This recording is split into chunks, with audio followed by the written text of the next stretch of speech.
Hi అండి. అందరికీ నమస్కారం. Welcome to my channel. ఈ వీడియోలో నిన్న జరిగినటువంటి క్యాబినెట్ భేటీలో ఉద్యోగులకు మరియు పెన్షనర్లకు ఎటువంటి నిర్ణయాలు తీసుకోలేదు. సో, మొత్తానికి ఉద్యోగులతో సీఎం చంద్రబాబు గారు మీటింగ్ ఉండనుందా? లేదా? అనే ఒక క్లారిటీ కోసం ఈ వీడియో చేయడం జరిగింది. సో, వీడియోనైతే ఎక్కడ గాని స్కిప్ చేయకుండా ఎండ్ వరకు చూడండి. అప్పుడే ఇన్ఫర్మేషన్ పూర్తిగా అర్థమవుతుంది. వీడియో చూస్తున్న ప్రతి ఒక్కరు వీడియోకైతే లైక్ చేయండి ఫ్రెండ్స్. ఈ వీడియోని తోటి ఉద్యోగ పెన్షనర్ మిత్రులతో అయితే షేర్ చేయండి. కొత్తగా మన ఛానల్ చూస్తున్నవారు సబ్స్క్రైబ్ చేసుకోకుంటే వెంటనే మన ఛానల్ అయితే సబ్స్క్రైబ్ చేసుకోండి. దీని ద్వారా నేను చేసే లేటెస్ట్ వీడియోస్ అన్నీ మీ వరకు రీచ్ అవుతాయి. ఫ్రెండ్స్, ఏదైతే నిన్నటి రోజున జరిగిన క్యాబినెట్ భేటీలో ఉద్యోగ పెన్షన్‌లకు సంబంధించి సంక్రాంతి కానుక అట్‌లీస్ట్ డీఏ బకాయిలు గానీ, ఐఆర్ ప్రకటన గానీ, లేదా పీఆర్సీ కమిషన్ నియామకం గురించి గానీ ఏదో ఒక చర్చ వస్తుంది అని అనుకున్న నేపథ్యంలో ఎటువంటి చర్చ రాలేదన్నమాట. మరి ఉద్యోగుల సమస్యలు తీర్చేదెవరు? అయినా కూటమి ప్రభుత్వము వారి మేనిఫెస్టోలోనే ప్రకటించి ఉన్నారు. ఉద్యోగులకు డీఏ ప్రకటిస్తాము. కూటమి ప్రభుత్వం అధికారంలోకి వచ్చిన వెంటనే ఐఆర్ ప్రకటిస్తాము. పెండింగ్ బకాయిలు చెల్లిస్తాము.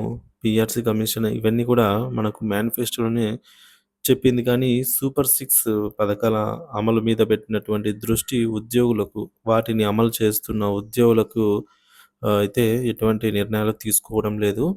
సో, స్కిప్ చేసేస్తూ ఉంది. మరి ఉద్యోగుల సమస్యలు తీర్చేదెవరు? సో, మళ్ళీ ఉద్యోగులతో సెపరేట్‌గా ఏమైనా మీటింగ్ ఉండనుందా? అసలు ఉద్యోగుల సమస్య ఎవరు తీరుస్తారనే దాని గురించి అయితే తెలుసుకుందాము. ఫ్రెండ్స్, సీఎం దృష్టికి ఉపాధ్యాయుల సమస్యలండి. ఆంధ్రప్రదేశ్ రాష్ట్రంలోని ఉపాధ్యాయుల సమస్యలను ముఖ్యమంత్రి నారా చంద్రబాబు నాయుడు గారి దృష్టికి తీసుకెళ్లడం జరిగింది.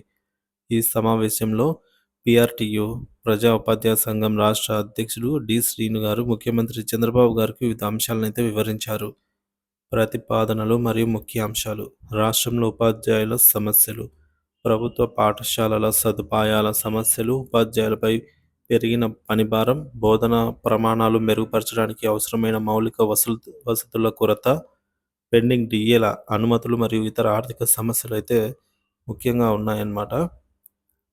ఆర్థికేతర సమస్యలు. ముఖ్యమంత్రిని కలిసిన సందర్భం: పీఆర్టీయూ రాష్ట్ర నూతన సంవత్సరం డైరీని ముఖ్యమంత్రి చంద్రబాబు గారు ఆవిష్కరించారు. ఈ కార్యక్రమంలో ముఖ్యమంత్రి విద్యా ప్రమాణాలను మెరుగుపరచడం, పేద విద్యార్థులకు ప్రభుత్వ పథకాల అమలు సాధించడంపై ఉపాధ్యాయుల కృషిని కొనియాడారు. సీఎం స్పందన: ముఖ్యమంత్రి సానుకూలంగా స్పందించారని, ఉపాధ్యాయ సమస్యల పరిష్కారానికి ప్రభుత్వం సీరియస్గా చర్చలు ప్రారంభిస్తుందని అయితే పేర్కొన్నారు. విద్యా వ్యవస్థను బలోపేతం చేయడంపై ముఖ్యమంత్రి ప్రత్యేక దృష్టి పెట్టడం జరిగింది. పీఆర్టీయూ ప్రతినిధుల పాల్గొనడం: ఈ సమావేశంలో రాష్ట్ర ప్రధాన కార్యదర్శి వెంకటేశ్వర్లు కూడా పాల్గొన్నారు. ఉపాధ్యాయుల తరపున ఉపాధ్యాయ సంఘాలు ప్రభుత్వంతో సమన్వయం చేసి పనిచేస్తాయని వెల్లడించారు. విద్యా బలోపేతానికి ముఖ్యమైన సూచనలు: ప్రభుత్వ పాఠశాలలో నాణ్యమైన మౌలిక వసతుల కల్పన, ఉచిత పుస్తకాలు, యూనిఫామ్ అందజేయడం, అలాగే శిక్షణ కార్యక్రమాలు, బోధనలో నాణ్యత పెంచడం తదితర అంశాలను ప్రత్యేక చర్యలు తీసుకోవడం అండి. వీటిపైన అయితే ముఖ్యంగా దృష్టి పెట్టడం జరుగుతుంది.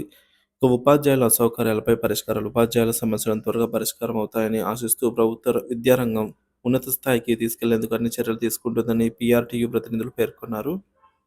సో, మొత్తానికైతే ఉద్యోగుల సమస్యలు ఏవైతే ఉన్నాయో వాటిని సీఎం దృష్టికి తీసుకెళ్ళడం అయితే జరిగిందండి. సో, మరి ఉద్యోగుల సమస్యలకు సంబంధించి త్వరలో మీటింగ్ అయితే ఉండనుంది. సో, దీనిపై మీ అభిప్రాయాన్ని కామెంట్ ద్వారా తెలియజేయండి friends. Thank you for watching this video.